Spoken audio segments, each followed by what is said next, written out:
কাজে সেই আহ্বানই আমি জানাচ্ছি সবাইকে। আমি আছি আপনাদের সাথে, আমি যেখানে থেকে আমি আসছি।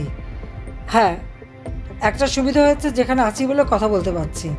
2007 জোর করে দেশে ফিরেছিলাম, এরপর তো বন্দি করে রেখেছিল, আর কথা বলতে পারিনি। কিন্তু এবার সেই জন্য বাইরে থেকে সবার সঙ্গে কথা বলতে পারছি। দলের সাধারণ নেতাকর্মীদের উদ্দেশ্যে এমন উস্কানিমূলক বক্তব্য দিয়েই যাচ্ছে শেখ হাসিনা, অথচ বোনকে সঙ্গে নিয়ে নিজে তো পালিয়েছেনই। অবস্থা বেগতিক দেখে স্বজনদের দেশ ত্যাগ করতে 5 আগস্টের আগেই নির্দেশনা দিয়েছিলেন বলে খবর রয়েছে গণমাধ্যমে। 15 বছর ক্ষমতায় থেকে যেভাবে দমন নিপীড়ন আর অহমিকা প্রকাশ ঘটিয়েছিলেন, গণ আন্দোলনের মুখে ভারত পালিয়ে যাওয়ার 1 বছর ঘুরে গেল, কিন্তু থামছেই না হাসিনার মিথ্যাচার, দম্ভ আর হুমকি ধামকির ধারাবাহিকতা। হ্যাঁ ঠিক আছে, মামলায় হাজিরা দিতে আমাকে নোটিশ দিতে আমি আসবো, নিশ্চয়ই আমি আসবো, মামলা আমি মোকাবেলা করব। দেখি কত ধানে কত চাল, সেটাও আমি দেখে নেব। বাংলাদেশটা আমাদের। যারা এই কথা বলে, আমি বলবো যে একটু মাত্রা জ্ঞানটা যেন তাদের থাকে। এক পাকে শীত যায় না, এটা মাথায় রাখতে হবে। ভোটচুরি আর জোর জুলুম করে ক্ষমতায় টিকে থাকা হাসিনা যেভাবে জনতার মসনদে বসেই তাচ্ছিল্য ভরে কথা বলতেন দেশের মানুষের উদ্দেশ্যে, এখনো ঠিক একই কায়দায় প্রকাশ করে যাচ্ছেন ক্ষোভ ও বিদ্বেষ। এই দেশ আমার বাবা জাতির পিতা বঙ্গবন্ধু শেখ মুজিবুর রহমান স্বাধীন করে দিয়ে গেছেন, আর তাকে অপমান করা হয়, অবমাননা করা হয়। আর আওয়ামী লীগকে নাকি কোনো কার্যক্রম বন্ধ নিষিদ্ধ করা হয়, ছাত্রলীগ নিষিদ্ধ করা হয়।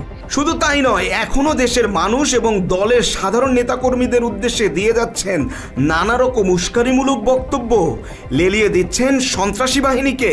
গ্রামে গঞ্জে সব জায়গায় মানুষের নিরাপত্তা নাই, নারীদের নিরাপত্তা নাই। শিশু নারী প্রতিদিন ধর্ষিত হচ্ছে, ছেলেকে পায় না, বাবাকে মারে, মাকে মারে, মাকে মেরে হত্যা করে, মাকে পিটে করে। ওদের মা নাই, দুদিন পর যদি ওদের মাদের পিটাতে শুরু করে, তখন কোথায় যাবে, কিভাবে ঠেকাবে? কথায় বলে যাতে মাতাল তালে ঠিক। আওয়ামী লীগ সভানেত্রী শেখ হাসিনাও যেন সেই প্রবাদেই অনুসরণ করে চলছেন।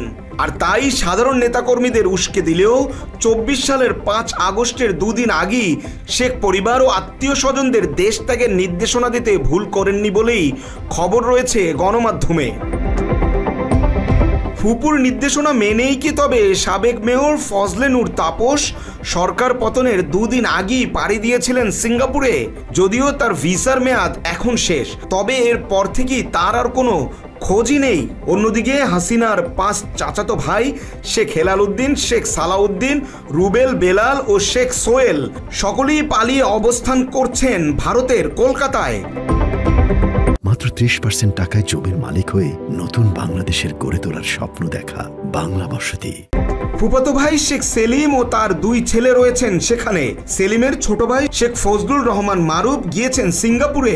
হাসিনার আরেক ফুফাতো ভাই সাবেক এমপি আবুল হাসনাত আবদুল্লাহ ও তার 2 ছেলে সাবেক মেয়র সাদিক আবদুল্লাহ ও আশিক আবদুল্লাহর মধ্যে সাদিকের খোঁজ মিলছেই না। বাকি 2 জন বসবাস করছেন দিল্লির অভিজাত এলাকায়। আর শেখ হাসিনার পুত্রকন্যা তো বরাবরই বিদেশে বিভুঁয়ে থাকছেন দুধে ভাতে। ব্রিটিশ এমপি টিউলিপ সিদ্দিকি ছাড়াও শেখ রেহানার আর এক মেয়ে থাকছেন ব্রিটেনেই। আর ছেলে রেদন সিদ্দিকি ববি বর্তমানে আছেন থাইল্যান্ডে। দলের হাইকমান্ড বলতে যাদের নাম উঠে আসে, সেসব নেতা এমপি মন্ত্রীরাও উন্নত দেশে পাচার করা জনগণের অর্থে গড়ে ওঠা ঐশ্বর্যে মোড়ানো গাড়ি বাড়িতে উদযাপন করছে অবসর জীবন। দলের নেতৃত্ব এবং শেখ পরিবার স্বজনদের 2 থেকে 1 জন বাদে বাকি সবাই যখন এমন বিলাসী নিরাপদ জীবনে, তখন ভারতের গোপন ডেরায় বসে দলীয় নেতাকর্মী ও সাধারণ জনগণকে উস্কে দিয়ে আসলে কি করতে চাইছেন হাসিনা, সেই প্রশ্ন এখন ঘুরপাক খাচ্ছে মানুষের মনে। কাজে ধ্বংসের হাত থেকে দেশকে রক্ষা করার জন্য যার যা কিছু আছে, যে যেভাবে পারবে, সকলে এক হয়ে প্রতিবাদ করে এদের হাত থেকে দেশকে রক্ষা করতে হবে। সাধারণ মানুষের কাছে যেতে হবে, মানুষের পাশে দাঁড়াতে হবে এবং মানুষকে সাথে নিয়েই পথে নামতে হবে।